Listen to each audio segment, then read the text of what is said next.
আসসালামু আলাইকুম ওয়া রাহমাতুল্লাহ। আলহামদুলিল্লাহি রাব্বিল আলামিন ওয়াসসালাতু ওয়াসসালামু আলা রাসূলিহিল কারীম ওয়া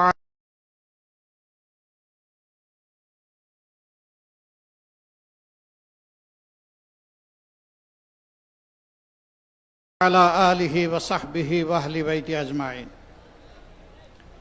বাংলাদেশ খেলাফত মজলিস কর্তৃক আয়োজিত গণভোটের রায় বাস্তবায়নের দাবিতে আজকের এই বিশাল সমাবেশের সম্মানিত সভাপতি, আমিরে মজলিস, মজলুম জননেতা,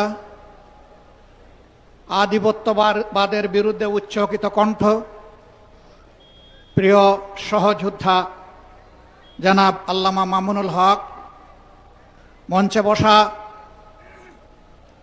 জাতীয় নাগরিক পার্টির সম্মানিত আহ্বায়ক, সংসদের বিরোধী দলীয় চিফ হুইপ জনাব নাহিদ ইসলাম, রণাঙ্গনের ৭১-এর রণাঙ্গনের অন্যতম সেনাপতি, বীর মুক্তিযোদ্ধা জনাব ডক্টর কর্নেল অলি আহমদ বীর বিক্রম সহ জাতীয় নেতৃবৃন্দ, বাংলাদেশ খেলাফত মজলিসের সম্মানিত নেতৃবৃন্দ, প্রিয় দেশবাসী, সাংবাদিক বন্ধুগণ, আজকে যে মঞ্চে আমরা এখানে দাঁড়িয়েছি, এই মঞ্চের সাথে দুইটা জিনিস কখনো যাবে না। একটা আধিপত্যবাদ আর একটা ফেসিবাদ। এই দুইটাকে এই মঞ্চ কখনো কবুল করবে না, বরদাস্ত করবে না।